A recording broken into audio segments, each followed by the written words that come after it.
चलिए बात करते हैं vector form of Coulomb's law. Generally इस वीडियो में हम लोग प्रूव करेंगे कि force between two charges is equally in magnitude but opposite in direction. Suppose करते हैं दो चार्जेस हैं Q1 and Q2। Q1 Q2 पे जिस मैग्नीट्यूड का फोर्स लगाएगा Q2 भी Q1 पे उसी मैग्नीट्यूड का फोर्स लगाएगा, बट दोनों फोर्स का डायरेक्शन अपोजिट होगा, ये हम लोग जानते हैं।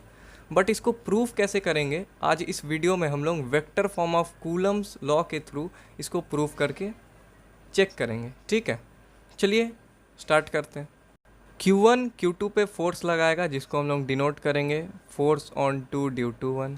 Q2 Q1 पे फोर्स लगाएगा उसको हम लोग डिनोट करेंगे force on one due to two. इतना तक समझ में आया। अब Q2 पे जो फोर्स लग रहा है उसका डायरेक्शन क्या है, इसको हम लोग क्या बोलते हैं, इस लाइन को डिस्टेंस बिटवीन टू चार्जेस। तो इसका डायरेक्शन हम लोग इस डायरेक्शन में ले रहे, यानी इसको हम R12 लिख सकते हैं। 1 से 2 इस डायरेक्शन जा रहा, अब इसका अपोजिट लो तो इसको R21 लिख सकते हैं। अगर Q1 पे किस डायरेक्शन पे चार्ज लग रहा लिख सकते हैं। इतना समझ में आया? आया भाई, इतना समझ में।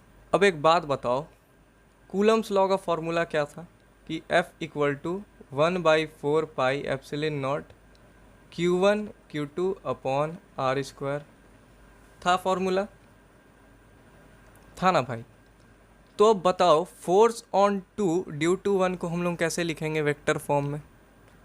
Force on two due to one हम लोग कैसे लिखेंगे, 1/4 pi epsilon naught into Q1 Q2 upon क्या है डिस्टेंस, R12 का whole square into vector form लिख रहे भाई, तो यहाँ पर हम लोग को डायरेक्शन देना पड़ेगा R12 कैप, इस डायरेक्शन में जा रहा।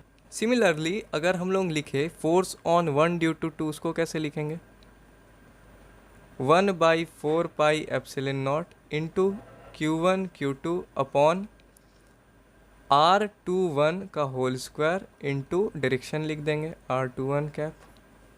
समझ में आया इतना? अब एक चीज़ गौर करो, Q1 पे जिस डायरेक्शन में फोर्स लग रहा Q2 का उस पर अपोजिट लग रहा, यानी हम लोग लिख सकते हैं R12 equal to minus R21 लिख सकते हैं ना भाई। अब चलो इस तीनों इक्वेशन को नाम दे दो, ये पहला इक्वेशन, ये दूसरा इक्वेशन, ये तीसरा इक्वेशन।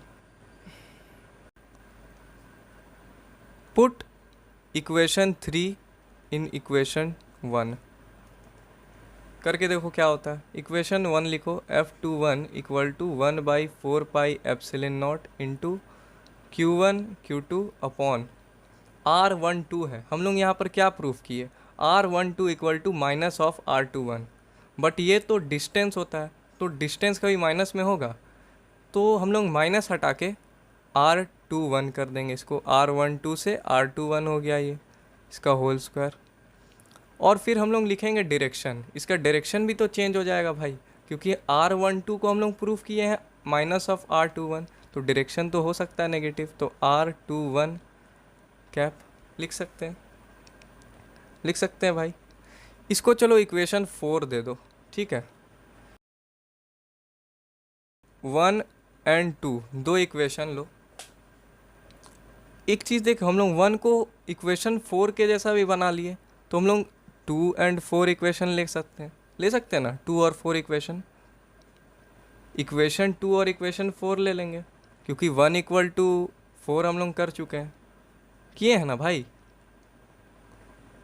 चलो, तो इक्वेशन 2 क्या बोल रहा, force on 1 due to 2 equal to 1/4 pi epsilon naught into Q1 Q2 upon R21 का होल स्क्वायर और R21 का क्या होगा भाई। इक्वेशन 2 क्या बोल रहा, इक्वेशन 4 क्या बोल रहा, R12 का होल स्क्वायर, सॉरी ये भी R21 हो गया था, हम लोग प्रूफ किए थे।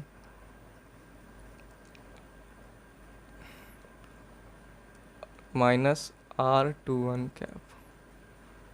समझ में आ रहा, समझ में आ रहा। अब यहाँ देखो क्या जादू हो गया, ये पूरा कट गया, सेम है भाई, कट गया ना।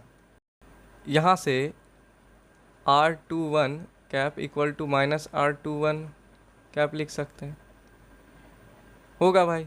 यानी force of 1 due to 2 equal to हम लोग लिख सकते हैं minus force of 2 due to 1। यहाँ नेगेटिव हो गया, यानी अपोजिट डायरेक्शन चला गया। क्या प्रूफ किए? Equal in magnitude, force between two charges is equal in magnitude but opposite in direction. यही तो प्रूफ करना था, बस हम लोग सपोर्ट लिए vector form of Coulomb's law का।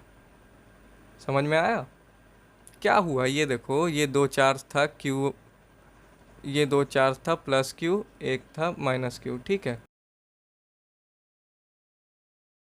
इस दोनों में इक्वल फोर्स लगेगा, इक्वल फोर्स लगेगा ना।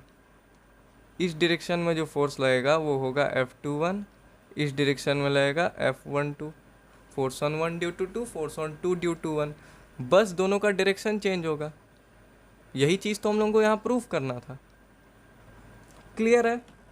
चलो ठीक है, कुछ भी अगर इससे रिलेटेड डाउट है तो कमेंट सेक्शन में बस बता दो, क्लियर करते हैं उसको। Thank you.